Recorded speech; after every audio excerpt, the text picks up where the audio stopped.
du conseil économique social et environnemental lii di communication pôle communication étatique génne démenti nekk loolu du dëgg tey ji mu jur coow bu bëri fii ci Sénégal lan lañ ci mën a jàpp ak lan moo si sa position. bokk naa ñu ñu tweetoon jour bu affaire bi génnee parce que def naa ne tweet moo gën a gaaw ba ñu jotee information yi laajte mbir mi ndax am na et nañ ci leeral ndax décret boobu muy 964 dama gis ay décret yu ko jiitu yu ñu publier journal officiel ak décret yi ñëw après moom yu ñëw après moom yi ñuy publier journal officiel mais bi sës ci moom ak bu sës ci moom maanaam moom place bi mu toog gis ñu bu fa génn moom place bi mu toog gis ñu bu fa génn c'est important loolu c'est important deuxièmement boo seetloo décret bi ak ni ñu ko bindee da ngay xam ne ni ñu ko tëggee da ngay xam ne kii kàngaam dëgg ak ku xam état dëgg moo ko tëgg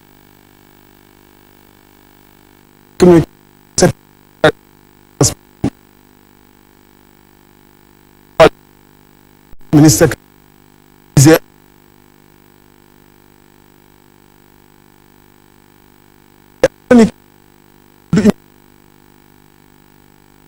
nga xam sa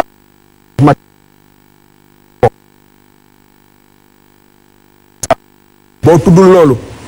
sax ñu mun la créer problème ak santu maag nga naan da ngay imiter signature am ay bu boobaa te boobu ba léegi dara fekku leen ci. boobu ba léegi gis nañu magam gis nañu rakkam. mais gisuñu comme boobu dëgg mais gisuñu bi judd à sa place. waaw te loolu benn la ñaari bis itam mail yi ko war a jot yëpp jot nañu ko. waaw mais la moo ko awale ci la moo jox ñooñu faux ñi def faux bi du leen jox mail ñi ko war a jot. waaw ñun ñi ñëpp ci mail yooyu la ko gars yi ñu ko jot ci mail yi ñoo ci lañ ko jotee ñun ñi ñëpp ku ko jot rek foofu la ko jotee ñoom xam nañu jafa jaar ci ay mail donc c'est difficile nga naan da ngay nier moo tax extra. mais lu gën a garaaw loolu mooy gën a garaaw loolu te loolu dafa poser un problème fondamental de la République mooy gars yi benn démenti ne lii amut damay ma foofu tuuti rek ma expliquer mu leer. ni démenti ne lii amul d'abord démenti comme ni nga wax ni dafa war a ne décret 964 boobu lii lay wax mu ngi wax ci mbirum état d'urgence wala mu ngi wax ci mbirum nomination nangam wala mu ngi wax ci mbirum hôpitaux mais waxul ci mbirum conseil économique social et environnemental ñaar ñu ne waay décret bi kenn publié ko journal officiel mais décret yu bëri dañ ko publier journal officiel. et puis li koy weddi sax signé wuñu ko cacheté wuñu ko. cacheté wuñ ko mais dinaa ci conclure benn conclusion bu am solo xam nga journal officiel am na ay décret yu bëri te man yor naa ci ay décret yoo xam ne mettre nañ leen ab en application te jaarul journal officiel mos naa fi joxe exemple ci rajo yëpp gars yi dégg ma ne man gis naa benn décret boo xam ne 3 milliards 5 yoo xam ne dañu jël njëgu licence 3G bu Sonatel mooy bu Sonatel di dugal 3G ci temps sommet wu OCI bi essayé ba pare maintenant ñu ne ko waaw léegi pour nga am droit wu exploiter 3G da ngay fay 3 milliards 5 jaarul ministère des finances jaarul fenn mu ñu ci ARTP gars yi def ci leneen amul décret bi publié ko journal officiel duggul ci loi de finances rectificative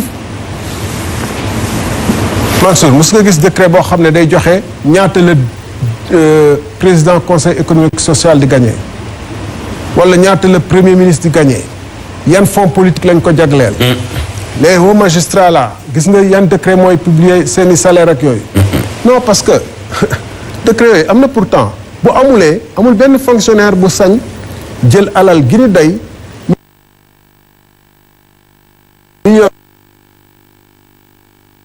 yi ñu wax yi fekk amul décret waaye tamit décret yooyu bu ñu ko fësalee bu boobaa enseignant yeeg waa ànd gësëm ñii ñuy jox 50 000 francs prime te ñu exposé seen bakkan bu boobaa ñu coow li ñu ko donc décret yooyu dañ koy teg de part fi ma wax nag lu am solo mooy lu graaw te dafa lëkkaloog fi ñu tàmbalee mooy bu fekkee ni état day am ñuy foowee di démenti parce que tey jii nii wane nañu décret 976 buy nommé benn soxna si ne woon conseil économique et social présidente honoraire donc lépp a teew pour wane ni décret bi du sax ay caaxaan lu nekk la gis nañ ko kenn mu sañoon unité kii bu ñu demee ba état di foowee démenti te ñun yàgg nañ leen wax ni état bi day wax lu nekkut fii la ñu ne woon le président de la république korité la woon de je crois daaw musul gis rapport IGE benn ministre moo ko wax dafa def enquête am ci wala dafa sukkandiku ci waxu président de la république te waxu président de la république bible la wala coran la wala dafa am démenti dafa am ay enquêtes yu mu def non lu mu ñu waroon wax instant yooyu mooy comment se fait-il wax ñu ngi suufeel esprit wu askan wi di ko wàcc ba nga xam ne lu ne la ñuy nangu dëgg boobu ba ñu ko démenti rek gars yi ne waaye lii opposition bi moo ko sosati non ñaata démentir ñoo fi jaar yoo xam ne benn nekku ci di démentir ay yoo xam ne wér péng la c'est sérieux et moo tax attention président de la république gis nga difficulté bu mu am gérer réew mi tey mel ni réew mi amatul njiit mu ne leen bàyyi leen ku nekk na def lu ko neex mu amoon consensus au départ ci mosquée yëpp tëj ba mu yàgg ñu gis ay changement de truc parce que dañ dem ba nga xam ne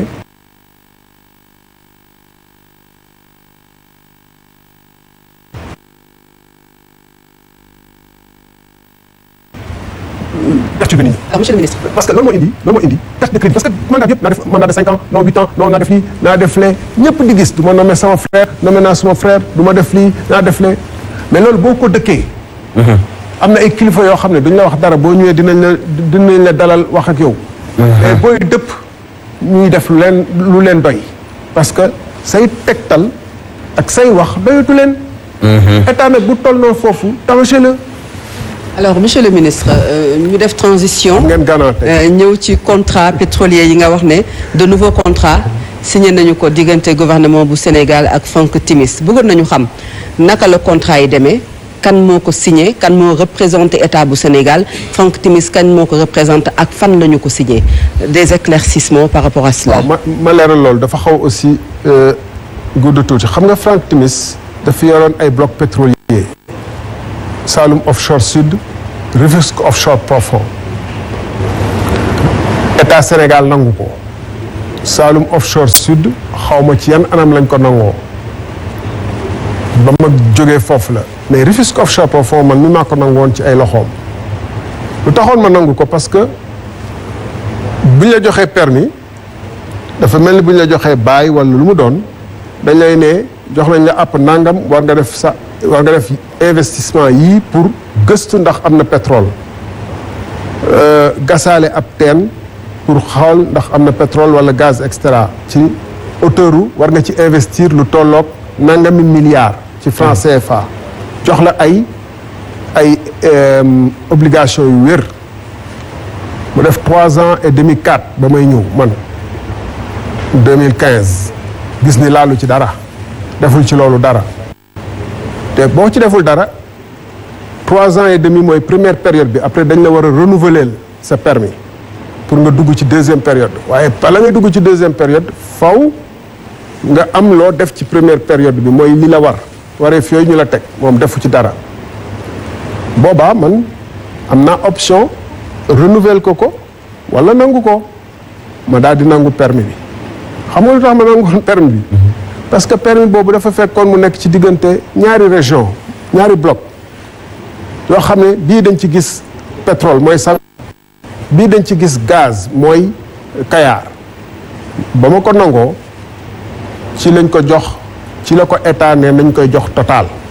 loolu mu nekkaat beneen coow parenthèse ñu tëj parenthèse bi foofu mu daal di ne day porter Sénégal plainte ci cour internationale d'arbitrage yóbbu affaire bi arbitrage pour ñu wax kan moo ci am dëgg ndax état wu Sénégal am na droit nangu permis bi wala moom war nañ ko delloo permis bi ci sama gis-gis de bu demee day xalangu te mun naa jox fu ma ko wekk parce que am naa ci beneen misaal bu gënoon sax compliqué boo xam ne ka demoon plainte dafa xalangu muy faar